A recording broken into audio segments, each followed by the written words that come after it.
جس کے قبضے میں دن اور رات ہے، اور اللہ ہی وہ ذات ہے جس کے قبضے میں عروج اور زوال ہے۔ اللہ ہی وہ ذات ہے جو مردوں کو زندگی اور زندوں کو مردگی عطا کرتا ہے۔ اگر اس پہلو کو دیکھا جائے، اللہ تعالیٰ نے ایک وہ موقع ارشاد فرمایا جو ظاہری طور پر دنیا کے ہاتھوں سے منتقل ہو کر کسی کو ملتا ہے، اور دو اللہ تعالیٰ نے وہ موقع بیان کیے جو انسان کے ہاتھ سے منتقل ہو کر کسی دوسرے انسان کو نہیں، بلکہ ڈائریکٹ اللہ تعالیٰ کی قدرت سے ہی ان کا الٹ پھیر اور ان کا چلنا انسان اپنی آنکھوں سے دیکھتا ہے۔ ظاہری آنکھوں سے جس شکل کو انسان قائم ہوتا ہوا دیکھتا ہے، وہ دنیا میں ظاہری طور پر ملنے والا اقتدار ہے کہ انسان یہ سمجھتا ہے کہ اس کو ظاہری کوشش کر کے میں نے حاصل کیا، اور وہ دو چیزیں جن پر آج بھی انسان کا اختیار نہیں ہے، آج بھی ان کی الٹ پھیر، آج بھی ان کو وجود دینا، آج بھی ان کو لے کے چلنا، انسان بھی اس بات کو مانتا ہے کہ وہ میرے قبضہ قدرت میں نہیں، بلکہ وہ ڈائریکٹ اللہ ہی کے قبضہ قدرت میں ہے۔ وہ دو چیزیں کون سی ہیں؟ ان میں پہلی تو یہ کہ اللہ ہی وہ ذات ہے تولج اللیل فی النہار وتولج النہار فی اللیل۔ اللہ ہی وہ ذات ہے جو دن کو رات میں داخل کرے اور رات کو دن میں داخل کرے۔ اللہ ہی وہ ذات ہے جو جب چاہے مردے سے زندہ کو پیدا کرے اور جب چاہے تو مردے سے زندہ کو پیدا کرے۔ یہ دو عنوان ایسے ہیں جو کبھی بھی انسان کے قبضہ قدرت میں نہ تھے، نہ ہو سکتے ہیں۔ دن کو لانا اور اس لائے ہوئے دن میں رات کو داخل کر دینا، رات کو لانا پھر لانے والی رات کے اندر دن کو داخل کر دینا، یہ ڈائریکٹ اللہ ہی کے ہاتھ میں ہے۔ اور اسی طرح مردہ سے زندہ نکال دینا، کیا مطلب؟ جیسے انسانی نطفہ مرا ہوا ہوتا ہے، مرغی کا انڈا مرا ہوا ہوتا ہے، اور اس میں سے زندگی نکال دینا، نطفے سے انسان کا بننا اللہ کے علاوہ کون کر سکتا ہے؟ انڈے سے بچے کو نکلنا اللہ کے علاوہ کون کر سکتا ہے؟ اچھا، یہ تو مردے سے زندہ نکلا، زندے سے مردہ نکالنا، زندے سے مردہ نکلتا ہے، انسان زندہ، اس کے اندر سے نکلنے والا نطفہ مردہ ہے۔ انسان کو زندگی اور زندگی کو مردگی، یہ دونوں اللہ تعالیٰ کے اپنے قبضہ قدرت میں ہے۔ اللہ نے اس کے ساتھ ہی دنیا میں ملنے والے عروج اور زوال کو، عزت اور ذلت کو بیان کیا، اور بیان کرنے کے بعد اللہ تعالیٰ نے ان دو مضامین کو اس کے ساتھ بیان کیا کہ انسان اس بات کو سمجھ جائے کہ جو رات اور دن کو لاتا ہے، دن اور رات کو لاتا ہے، مردگی اور زندگی کو لاتا ہے، مردہ سے زندگی نکالے، زندگی سے مردگی نکالے، تو اس بات کو مان جاؤ کہ جس کے ہاتھ میں یہ الٹ پھیر ہے، اسی کے ہاتھ میں عزتیں اور ذلتیں دینا بھی ہے۔ اسی کے ہاتھ میں بادشاہتیں بھی ہیں، اسی کے ہاتھ میں ملک بھی ہیں، اسی کے ہاتھ میں سارے کے سارے نظام بھی ہیں۔ لیکن اللہ تعالیٰ نے دنیا میں اس کارخانے کو بنانے کے ساتھ مسلمانوں کے لیے جو اصول مقرر کیے ہیں وہ اور ہیں، کافروں کے لیے جو اصول مقرر کیے ہیں وہ اور ہیں۔ اس دنیا کے اندر فرعون کو بھی بادشاہت ملی ہے، اس دنیا کے اندر بڑے بڑے اللہ کے دشمنوں کو بھی حکومتیں ملی ہیں، اور اس دنیا کے اندر حضرت داؤد علیہ السلام اور حضرت سلیمان علیہ السلام کو بھی حکومت ملی ہے۔ اس دنیا کے اندر اللہ کے دشمنوں کو بھی غلبہ ہوا ہے، اور اس دنیا کے اندر اللہ کے دوستوں کو بھی اللہ نے بڑی بڑی سلطنتیں عطا فرمائی ہیں۔ یہاں اس بات کو سمجھ لیجیے کہ دنیا میں اللہ تعالیٰ نے مسلمانوں کے غلبے کے جو اصول اور ضابطے مقرر کیے ہیں، وہ اصول اور ضابطے قیامت تک کے لیے ہے۔ جب تک مسلمان ان اصولوں پر کاربند نہیں ہوتے، اس وقت تک مسلمان دنیاوی طور پر اپنی کھوئی ہوئی عزت اور مقام کو حاصل نہیں کر سکتے۔ اللہ کی عادتیں بڑی بدلتی تھی، ایک ہے اللہ کی عادت اور ایک ہے اللہ کی قدرت۔ اللہ کی قدرت اللہ اس کا کئی مرتبہ اپنے انداز سے اظہار فرما دیتا ہے۔ مثال کے طور پر اللہ کی قدرت یہ ہے، اللہ بنا باپ کے حضرت عیسیٰ علیہ السلام کو پیدا کرا۔ اللہ کی قدرت یہ ہے، اللہ بنا ماں باپ کے آدم کو پیدا کرے۔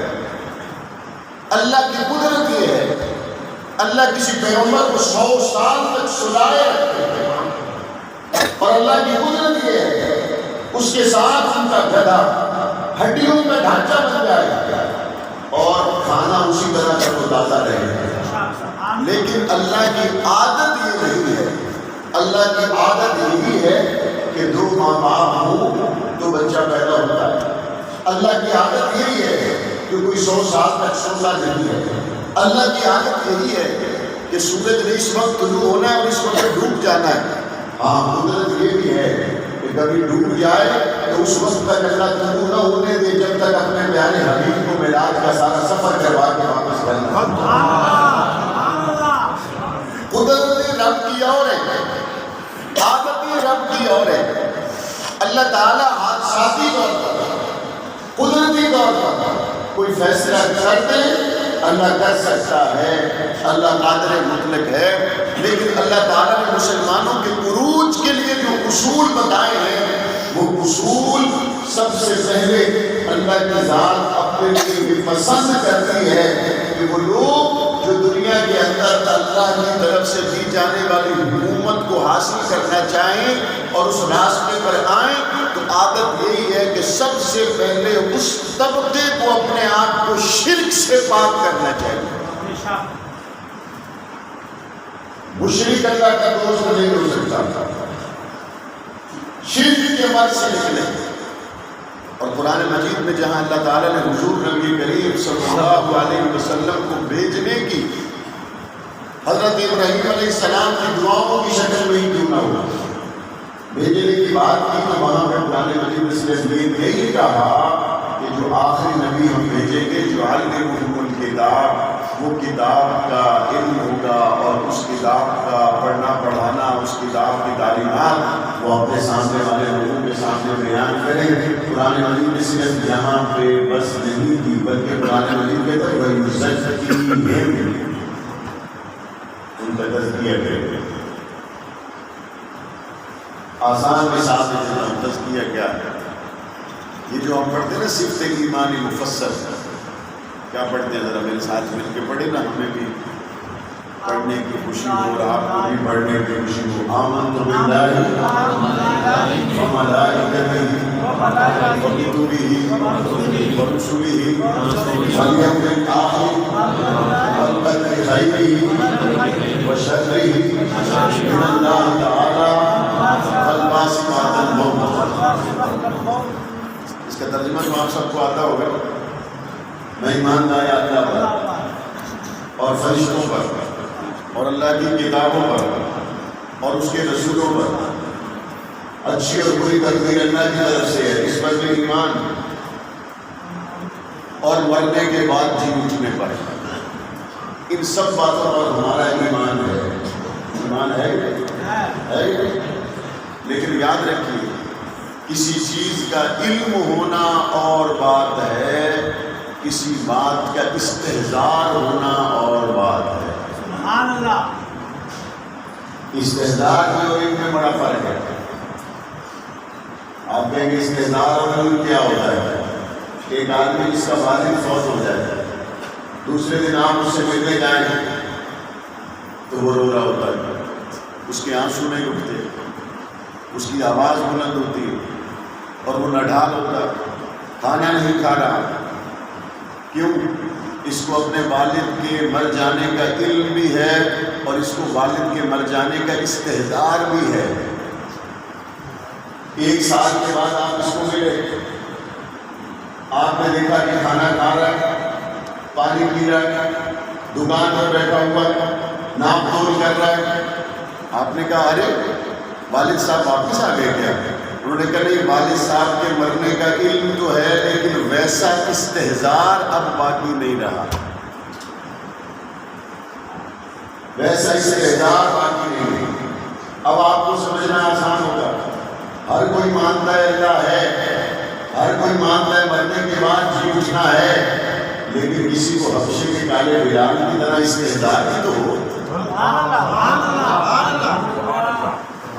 ہر کوئی مانتا ہے اللہ ہے، ہر کوئی مانتا ہے مر کے جی اٹھیں گے، لیکن کسی کو حضرت خباب کی طرح استحضار بھی تو ہو۔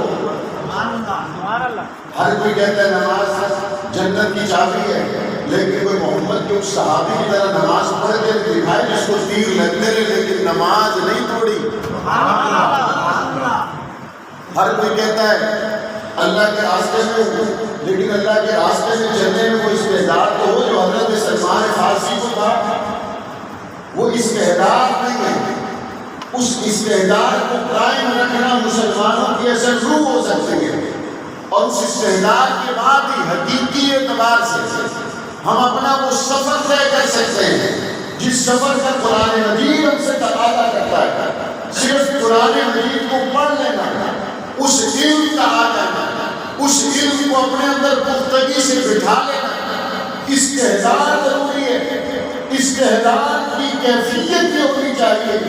ایک طرف پاک پیغمبر صلی اللہ علیہ وسلم نے فرمایا اگر تم میرے ایک ہاتھ پر چاند رکھ دو اور دوسرے پر سورج رکھ دو اور مجھے یہ کہو کہ میں محمد کریم اللہ کی توحید کا نعرہ لگانا چھوڑ دوں تو میں سورج اور چاند کو ہتھیلیوں سے جھٹک دوں گا، لیکن رب کی توحید کو بیان کرنا نہیں چھوڑتا۔ حضرت بلال کو بہت مارا گیا اور ایک دن ہوش میں آئے تو پاس ان کی والدہ بیٹھی ہوئی تھی۔ کہا اماں تم کیسے؟ کہا بیٹا مجھے ان کافروں نے بھیجا ہے اور وہ کہتے ہیں کہ بلال کو سمجھاؤ ذرا موقف میں نرمی کرے، اگر موقف میں نرمی نہیں کرتا تو پھر اسی طرح سے ستایا جائے گا۔ اور حضرت بلال نے والدہ نے کہا بیٹا کلمہ تو میں نے بھی پڑھا ہوا ہے، لیکن حالات اس وقت اس کا تقاضا کرتے ہیں کہ تھوڑا سا خاموش رہا جائے، اپنی جان کو بچا لیا جائے۔ ایک ہوتی ہے عزیمت اور ایک ہوتی ہے رخصت۔ اگر آپ کی گردن پہ کسی نے تلوار رکھ کے یہ کہا کہ کلمہ کفر کہہ دیں تو رخصت کہتی ہے کہ آپ کلمہ کفر کہہ کے جان بچا لیں، جب وہاں سے نکلیں تو پھر نعرہ مار دیں۔ لیکن عزیمت کہتی ہے کہ گردن پہ تلوار ہو، آپ کو کہا جائے کہ کلمہ کفر کہیں تو آپ کہیں کہ گردن 100 بار کٹے، رب کے دربار سے ہٹ نہیں سکتا۔ کٹ جائے گردن، کٹ جائے تو کیا ہے تو اسی کے لیے۔ حضرت بلال کی والدہ نے ان سے کہا بیٹا حالات اس کا تقاضا ہے۔ حضرت بلال مسکرائے، بیٹا کیا ہوا؟ تم ہنس رہے ہو، تمہارے بدن پہ زخم ہے پھر بھی مسکرا رہے ہو؟ حضرت بلال نے جواب دیا اماں تجھے بھیجنے کا صاف مطلب ہے کہ آج میں ان کا ہر وار سہ گیا۔ اگر کوئی وار باقی ہوتا تو سمجھانے کے لیے تجھے نہ بھیجتے، وہ وار بھی اختیار کرتے۔ جب سارے وار میں جھیل گیا آخر میں تجھے بھیجا ہے، اس کا مطلب ہے کہ میں ہر وار سہ گیا ہوں، ہر وار احد کی محبت میں سہ گیا ہوں، اب کوئی وار بچا نہ تھا اسی لیے تجھے بھیجا ہے۔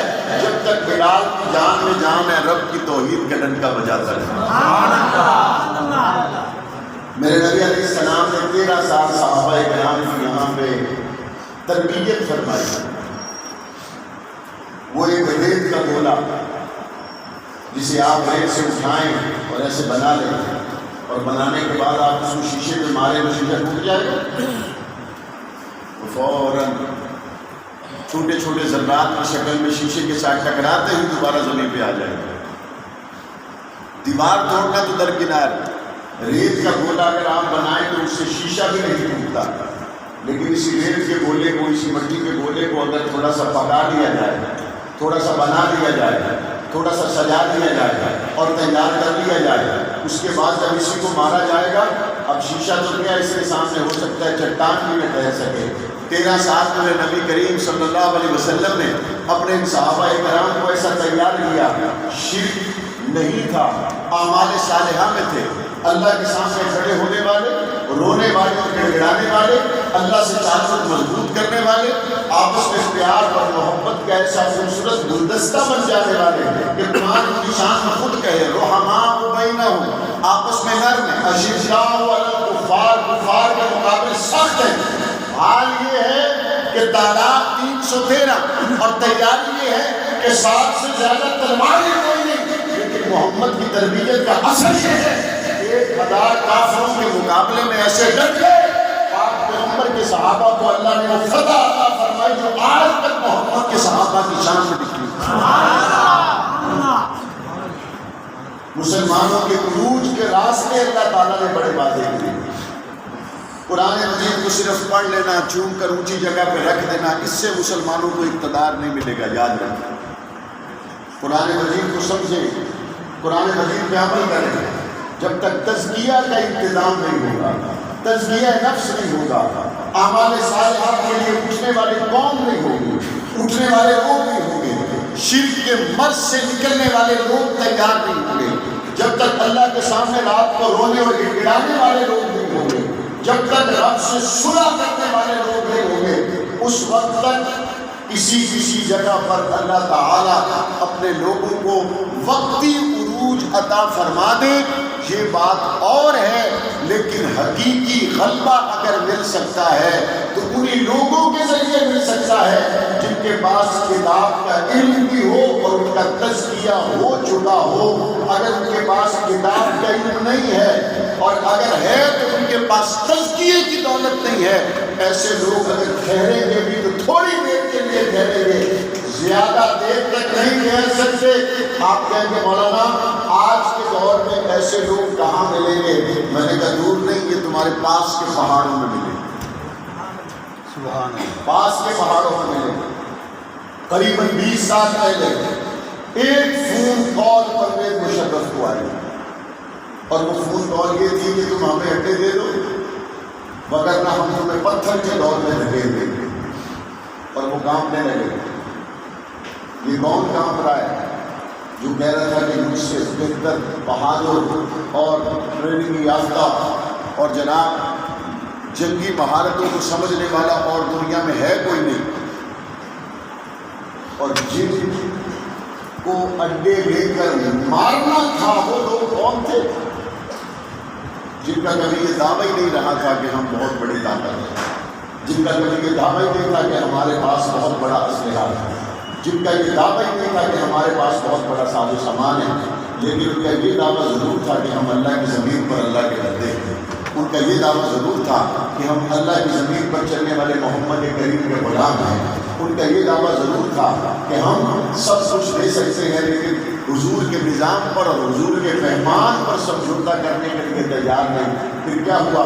آج 20 سال کے بعد دنیا نے دیکھا جب وہ پگڑیوں والے اور چادروں والے قطر کے اس خوبصورت ترین ہوٹل میں داخل ہوئے مذاکرات کے لیے، ان پہاڑوں اور غاروں سے نکلنے والوں میں کسی نے فانوس کو آنکھ بھر کے نہیں دیکھا، کسی نے محلات کو آنکھ بھر کے نہیں دیکھا، کسی نے کسی کو اس طرح سے دیکھنے کا بھی گویا ایک لمحہ ضائع نہیں کیا جس میں محسوس ہو کہ بڑی طاقت ہے، بڑی قوت ہے۔ وہ دیکھتے ہیں تو رب کے عرش کو دیکھتے ہیں اور محمد کریم کے روضے کو دیکھتے ہیں، اور ان لوگوں کو اللہ نے غلبہ عطا فرمایا۔ ہم کمزوروں کو دکھانے کے لیے کہ مسلمانوں بدر کے صحابہ تو دنیا سے چلے گئے، لیکن بدر میں اترنے والے فرشتوں کو موت نہیں آئی، بدر والے صحابہ دنیا میں نہیں رہے، لیکن قرآن اتارنے والا رب دنیا میں آج بھی موجود ہے، قیامت تک موجود ہے، ہمیشہ ہمیشہ تک موجود ہے۔ بدر میں اترنے والے محمد کریم اور ان کے صحابہ جس قرآن مجید کو دیکھ کر گئے تھے وہ قیامت کی صبح تک موجود ہے۔ جن اصولوں پر بدر والے چلے، جن اصولوں پر محمد کریم نے اپنے صحابہ کو چلایا، وہ اصول آج بھی دنیا کتابوں میں موجود ہے. آج 1400 سال کے بعد اگر کوئی قرآنی اصولوں پر چلے، اللہ کی مدد و نصرت کا وعدہ قرآن مجید اسی طرح اپنے دامن میں لیے ہوئے اعلان کرتا ہے، وَمَن يَتَّقِ اللَّهَ يَجْعَل لَّهُ مَخْرَجًا وَيَرْزُقْهُ مِنْ حَيْثُ لَا يَحْتَسِبُ. قرآن کیا کہتا ہے؟ اللہ کی محبت میں جو چلے اللہ اس کے لیے راستہ بھی نکالے گا. وَيَرْزُقْهُ مِنْ حَيْثُ لَا يَحْتَسِبُ. اللہ اس کی معیشت کو وہاں سے مضبوط کرے گا جہاں سے اس کا گمان نہیں ہوگا. سبحان اللہ، سبحان اللہ. وزیر اعظم صاحب آپ نے کیا کہا؟ آپ نے کہا کہ اگر ہم فرانس کے سفیر کو نکال دیں تو ہمارے معاشی حالات کمزور ہو جائیں گے. بڑی مشکل سے ہم نے 2 سال مشکل گزارنے کے بعد اب ہم ٹیک آف کرنے کی پوزیشن میں ہیں. اگر اس موقع پر ہم نے یہ کر دیا تو یہ ہو جائے گا. لہذا میں مغرب کو سمجھتا ہوں، میں مغرب کی سوچ کو سمجھتا ہوں. میرا مغرب میں کہتے وقت گزرا ہے، مجھے وہاں کے حالات کا پتہ ہے. اگر آپ کو وہاں کے حالات کا پتہ تھا اور آپ نے ان حالات کے مطابق سفیر کو نہیں نکالا، پرائیویٹ ممبر سے قرارداد آپ نے پیش کروائی، حکومت کی طرف سے قرارداد پیش نہیں کی گئی، تو کیا آپ کی اس نرم پالیسی کی وجہ سے یورپی یونین نے آپ کا لحاظ کیا؟ کیا انہوں نے متفقہ طور پر پاکستان کے خلاف اور پاکستان کی معیشت بارے نظر ثانی کرنے کا ڈراوا آپ کو نہیں دیا؟ تو پہلے ہی قرآن مجید کا یہ اصول پڑھ لیا ہوتا تو آپ کو آج شرم سے ڈوبنے کا یہ ماحول نہ دیکھنا پڑتا کہ اللہ تعالیٰ نے قرآن مجید میں ارشاد فرمایا یہ تم سے اس وقت تک راضی ہو سکتے ہی نہیں تھے جب تک تم محمد کریم کے دروازے سے ہٹ کر ان کی صفوں میں کھڑے نہ ہو جاؤ. راضی ہو ہی نہیں سکتے. کہتے ہیں اگر یہ چلے گئے نا تو فیصلہ آباد کی ساری فیکٹریاں بند ہو جائیں گی، 35-40 ہزار مزدور بے روزگار ہو جائے گا، حالات بڑے ٹینشن میں آ جائیں گے، مصیبتیں بن جائیں گی.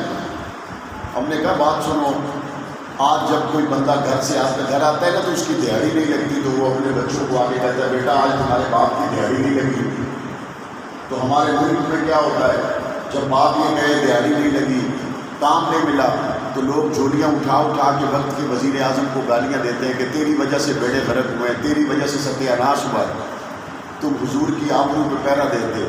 شام کو کوئی بندہ گھر آ کے کہتا آج میری دیہڑی نہیں لگی، بچے پوچھتے ابا دیہڑی کیوں نہیں لگی؟ باپ مسکرا کے کہتا ہے کیونکہ ہمارے ملک کے بادشاہ نے محمد کی عزت پہ پہرا دیا ہے، اس لیے آج تمہیں بھوکا سونا پڑے گا. بچے مسکرا کے کروٹ لے کے سو جائیں گے کہ یا رسول اللہ آپ کی محبت میں 200 روپے کی روٹی بھی کھانی پڑی، ہم فاقہ کاٹ لیں گے لیکن آپ سے نہیں. یہ اسی عید پر ایک باپ نے اپنے 3 بچوں کو گولیاں مار دی کہ میرے پاس عید کے لیے نئے کپڑے نہیں. اسی جنگ کے اندر ایک شخص نے اپنے بچوں کو ذبح کر دیا، اس نے کہا میں ان کو کھلا نہیں سکتا. ماں نے اپنے بچوں کو ساتھ لیا اور نہر میں کود گئی. ایک عید کے موقع پر ایک باپ نے اپنے بچوں کو اپنی گود میں لیا اور چھلانگ لگا دی. وہ ڈوبتے ہوئے پکار بھی رہے ہوں گے تو کس کو پکار رہے ہوں گے؟ جس نے خود ڈبو دیا. جب بچہ تکلیف میں ہوتا ہے تو باپ کو پکارتا ہے، اور باپ خود ڈبو دے تو بچہ کس کو پکارے؟ غربت کی وجہ سے، فقر کی وجہ سے لوگ آج بھی خودکشیاں کر رہے ہیں. بچوں کو گولیاں ماری جا رہی ہیں، گردنیں کاٹی جا رہی ہیں. آج بھی فاقہ زدہ لوگ اپنے بچوں کے ساتھ دریاؤں میں چھلانگیں لگا رہے ہیں. میں یقین سے کہتا ہوں اگر یہ فاقہ محمد کی محبت میں آیا ہوتا تو وہ بچے مسکرا کے بیٹھ جاتے. اگر یہ فاقہ دین کی محبت میں آیا ہوتا تو وہ کاٹ جاتے. کیا حضور نے اور حضور کے صحابہ نے خندق کے موقع پر پیٹ پہ پتھر باندھ کے رب کی توحید کے گن نہیں گائے؟ پڑھیے سورہ توبہ. جب مکہ فتح ہوا قرآن مجید میں اللہ تعالیٰ نے واضح طور پر اعلان کیا کہ کفار کو، مشرکین مکہ کو واضح طور پر بتلا دیجیے کہ مشرکین مکہ دوبارہ حرم کے قریب نہ آئے، کعبے کے طواف کے لیے نہ آئے. مسلمانوں کی تعداد تھوڑی ہے، کفار کی تعداد زیادہ. اور قرآن کیا کہتا ہے؟ قرآن کہتا ہے کہ دوبارہ یہ لوگ کعبے کے طواف کے لیے نہ آئیں۔ دلوں میں بات آ گئی کہ یہ زیادہ ہیں، ہم تھوڑے ہیں، اگر کفار نہیں آئے تو مکہ کا کاروبار کیسے چلے گا، نظام کیسے چلے گا؟ پڑھیے قرآن کیا کہتا ہے؟ قرآن کہتا ہے بنی نذیر تم آئی فسوف یغنیکم اللہ، اگر تمہیں لگتا ہے کہ مشرکین مکہ کو یہاں سے نکالنے کی وجہ سے تم پہ فقر آ جائے گا تو تم پہ فقر نہیں آئے گا، تم یہ کام کرو، اللہ توحید پرستوں کی برکت سے تمہیں غنی کر دے گا۔ سبحان اللہ۔ آج تمہیں بھی یہی خوف ہے، تمہیں بھی یہی پریشانی ہے کہ اگر ہم نے گستاخوں کو نکال دیا تو نامعلوم ہمیں کس طرح سے فقر کے راستوں سے گزرنا پڑے گا۔ اللہ کی محبت میں 1000 سال سے آباد مکہ میں رہنے والے مشرکین کو اگر وہاں سے نکال دیا جائے تو اللہ جواب میں کیا کہتے ہیں کہ میں تمہیں فقیر نہیں ہونے دوں گا، تمہیں غنی کر دوں گا، اور اللہ نے غنی کر کے دکھایا۔ آج اگر حضور کی محبت میں کوئی قدم اٹھ جائے تو اللہ اس قدم کو دنیا میں رسوا نہیں کرے گا، لیکن مسئلہ یہ ہے کہ ہمیں استحضار کوئی نہیں، ہمیں پتہ ہی کوئی نہیں کہ یہ قدم کی اہمیت کیا ہے، اس قدم کی عظمت کیا ہے۔ مدینے والوں سے پوچھو، مدینہ والے کہتے ہیں جب حضور مکہ سے مدینہ میں تشریف لائے ہم نے حضور کی میزبانی کی، حضور کی میزبانی کرنے کی برکت کی وجہ سے ہمارے کھیتوں میں اس سال اتنا اضافہ اور برکت ہوا کہ اس سے پہلے کبھی نہیں ہوا۔ نعرہ تکبیر، شان رسالت، شان صحابہ۔ اس لیے حضور کی عزت پہ پہرا دے کے کبھی کسی کو خسارہ ہوتا نہیں، حضور کی عزت پہ پہرا دینے والوں کو کبھی خسارہ ہوتا نہیں۔ حضرت حلیمہ سے ہی سیکھ لیا ہوتا، جن کی سواری کمزور تھی، جب حضور کو بٹھایا تو تیز چلنے لگی۔ حضرت حلیمہ سے چھاتیوں کو دودھ خشک تھا، جب حضور نے وہ قریب کیا تو چھاتیوں میں دودھ اتر آیا۔ حضرت حلیمہ کی جھونپڑی سے بھی سیکھ لیا ہوتا، جب تک حضور نہ گئے تھے تو بکریاں چر کے آتی تو بھی تھن خشک ہوتے، جب حضور پہنچے تو حضرت حلیمہ کی بکریاں چر کے آئیں تو سب سے زیادہ دودھ دیتی۔ حضرت حلیمہ کے گھر میں برکتوں نے ڈھیرے کر دیے۔ میرے نبی صلی اللہ علیہ وسلم کے آنے میں بتا دیا یہ محمد نے آنے کے بعد کسی کو نیچا نہیں کیا، جس کے ساتھ نسبت مصطفیٰ ہو گئی اللہ نے اس کو اونچا کیا۔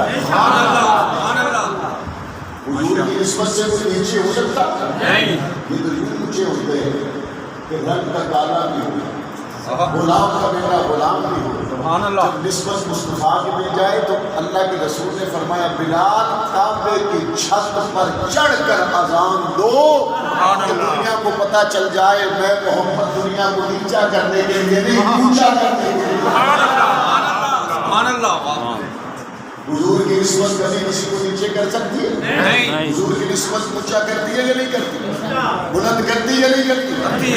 آج فلسطین کے اندر مسلمان بیت المقدس کے دامن میں اپنی جانوں کو قربان کر رہے ہیں۔ کشمیر کے مسئلے کو کہا جا سکتا تھا کہ علاقے کا مسئلہ ہے، برما کے مسئلے کو کہا جا سکتا تھا علاقے کا مسئلہ ہے، روہنگیا کے مسلمانوں کو کہا جا سکتا تھا سیاسی مسئلہ ہے۔ بیت المقدس کا مسئلہ تو سیاسی مسئلہ نہیں، بیت المقدس تو علاقائی مسئلہ نہیں ہے۔ اور اس موقع پر رجب طیب اردگان نے اور ان کے وزیر خارجہ نے جو بیان دیا، یہی بیداری اور غیرت اور حمیت اگر دیگر ممالک میں بھی پیدا ہو جائے تو فلسطین کا مسئلہ حل ہو سکتا ہے۔ حضرت موسیٰ علیہ السلام نے اپنے قوم کے لوگوں سے کہا تھا قوم کے لوگوں اٹھو، اللہ نے فلاں شہر کو تمہارے لیے لکھ دیا۔ قوم نے کہا ہم نہیں جائیں گے، وہاں بڑے سخت لوگ رہتے ہیں۔ حضرت موسیٰ نے کیا فرمایا؟ حضرت موسیٰ نے فرمایا تم ایک دفعہ اس شہر کے دروازوں تک چلے جاؤ، اللہ تمہیں فتح یاب کر دے گا۔ حضرت موسیٰ کی قوم نے کہا ہم دروازوں تک بھی جانے کے لیے تیار نہیں ہیں۔ اگر دروازوں تک بھی جانے کے لیے قوم تیار ہو جاتی اللہ تعالیٰ ان کے لیے غلبہ اور نصرت اور مدد کا اعلان کر دیتا. جس طرح بدر والے 313 میدان تک پہنچے, اللہ تعالیٰ نے غلبہ عطا کر دیا. آج مسلمان حکمرانوں, تمہیں فلسطین تک جانے کی شاید ضرورت نہ پڑے, صرف اپنا رخ اس طرف کر لو. جس طرح تالے لگے ہوئے دروازے کو صرف انگلی کا اشارہ یوسف نے کیا تھا تو سارے دروازے کھل گئے تھے. آج فلسطین کی طرف تم صرف رخ کرو, سارے تالے. نعرہ تکبیر, المدد المدد یا خدا. اور اس وقت جہاں فلسطین کے مظلوم مسلمانوں کی مظلومیت کو لے کر پوری دنیا کے مسلمان اور بالخصوص پاکستان کے مسلمان اختلاف میں مبتلا ہیں, وہی یہودیوں کی ناپاک اولاد, یہودیوں کی ناپاک ذریت پاکستان کے اندر حضرات صحابہ کرام اہل بیت الاسلام کی شان میں گستاخیوں کے واقعات بے در پہ ہو رہے ہیں. صرف سوشل میڈیا کی بات میں, مجالس میں, محافل میں, مختلف جگہ پر صحابہ کرام کی تکفیر کی جا رہی ہے, صحابہ کرام پر تنقید کا بازار کرتے ہیں. رمضان مبارک گزر چکا, گستاخ گرفتار نہیں ہو رہے, احتجاج درج کروانا بھی ایک مشکل ترین مرحلہ بن چکا ہے. ہو سکتا ہے اگر یہی حالات ملک میں رہے تو ہم عنقریب گستاخوں کی گرفتاری والے پورے ملک کے اندر ایسی فال دیں اور ایسی حکمت عملی ترتیب دیں کہ جب تک گستاخ کیفر کردار تک نہ پہنچے ہم بھی پھر اپنے گھروں میں واپس نہیں جائیں. یہ نہیں ہو سکتا کہ ملک پاکستان میں صحابہ کرام کی گستاخیاں کی جائے اور ہم اپنے گھروں میں چین سے بیٹھے اور حکمران اقتدار کے مزے لوٹیں. صحابہ کرام کے اہل بیت الاسلام کے گستاخوں کے خلاف سرسری کارروائیوں پر اہل سنت کو مطمئن کرنے کا جو وتیرہ چاروں صوبوں میں قائم ہے, اس وتیرے کو زیادہ دیر تک ہم چلنے نہیں دیں گے انشاءاللہ. رمضان مبارک میں جتنی بڑی تعداد میں صحابہ کرام اور اہل بیت الاسلام کی گستاخی کے واقعات اس ملک میں سامنے آئے, ہم نے مسلسل قانون کا دروازہ کھٹکھٹایا, ایف آئی آر درج کروائی, اور وہ جو کمزور قانون کے تحت ایف آئی آر دی گئی تھی ان ایف آئی آر پر بھی اس طور پر عمل نہیں ہو رہا جس طور پر ہونا چاہیے تھا.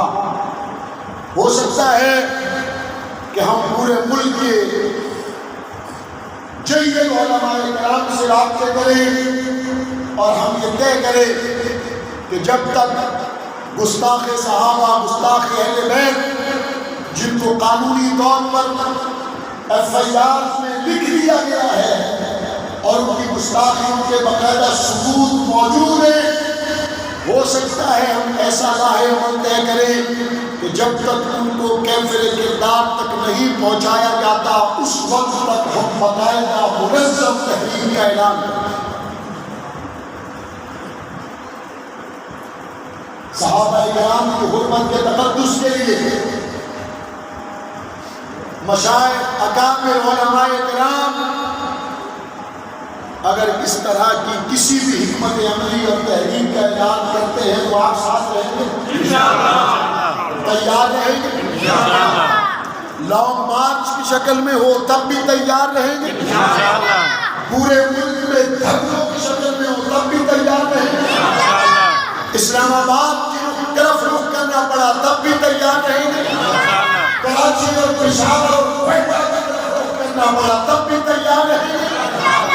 جس طرح سے فلسطین کا مسئلہ علاقے کا مسئلہ نہیں ہے, امت کا مسئلہ ہے, جس طرح سے مکہ اور مدینہ کے حکومت کا مسئلہ علاقے کا مسئلہ نہیں ہے, امت کے ہر خط کا مسئلہ ہے, اسی طرح حق نبوت صحابہ اور اہل بیت کی تقدیس کا مسئلہ خط کا مسئلہ نہیں ہے,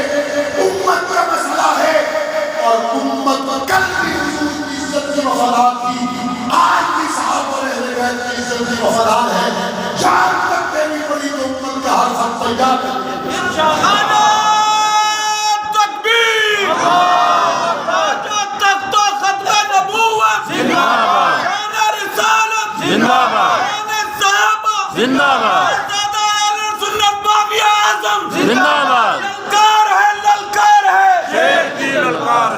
آپ آج سے ہی اپنے آپ کو اس حوالے سے تیار رکھیں. ہر بات گوارا کی جا سکتی ہے، لیکن صحابہ کرام کی گستاخی کو برداشت نہیں کیا جا سکتا. ہر بات پر سمجھوتا ہو سکتا ہے، اہل بیت کی گستاخی پر سمجھوتا نہیں ہو سکتا. ہر بات پر سمجھوتا ہو سکتا ہے، حضور کی ازواج کی تقدیس پر سمجھوتا نہیں ہو سکتا. صرف ایوانوں میں نہیں، اگر گستاخ گرفتار نہ ہوئے ہم ملک کی تمام شہراؤں میں اور قریب اس حوالے سے حکمت عملی ترتیب دی جائے گی. بعض سیاسی جماعتیں موسم کو دیکھ کر فیصلہ کرتی ہیں. صدیق نے محمد سے وفا کی تو موسم نہیں دیکھے تھے. سیاسی جماعتیں حالات کو دیکھ کر فیصلہ کرتی ہیں. عمر بن خطاب نے حضور کا ساتھ دیا تو حالات کو نہیں دیکھا تھا. یہ ہمارے ایمان کا مسئلہ ہے. کوئی موسم، کوئی حالات، کوئی دن اور رات، کوئی صبح اور شام ہمارے راستے کی رکاوٹ نہ کل تھی، نہ آج ہے، نہ آئندہ ہو سکتی ہے. اور ہماری آج کی اس گفتگو کو حکومت پاکستان اور چاروں صوبوں کی صوبائی حکومتیں وارننگ سمجھیں. اگر گستاخ گرفتار نہ ہوئے تو پھر ہم سے شکوہ نہ کریں. پھر ہم سے شکوہ نہ کریں. اور میں عوام اہل سنت سے بھی یہ کہنا چاہتا ہوں، آپ نے جو FIR درج کروائی ہیں ان کا ریکارڈ اپنے پاس محفوظ رکھیں. ہم قریب آپ سے وہ FIR منگوائیں گے اور حکام اعلیٰ تک ان FIR کو پہنچا کر اپنے اس مقدمے کو قانونی طور پر لڑنے کے لیے ایک بار مزید دستخط ضرور دیں گے. اور اگر کسی جگہ پر گستاخ اس کے بعد بھی گرفتار نہ ہوئے تو میں نے جس طرح پہلے اعلان کیا اس کے بعد پھر میرے اللہ نے چاہا گستاخ جب تک اندر نہیں ہوں گے تب تک ہم باہر ضرور ہوں گے. اللہ تعالیٰ امت مسلمہ کے ہر فرد کی حفاظت فرمائے، فلسطین اور کشمیر اور دنیا بھر کے مسلمانوں کی مدد فرمائے. وآخر دعوانا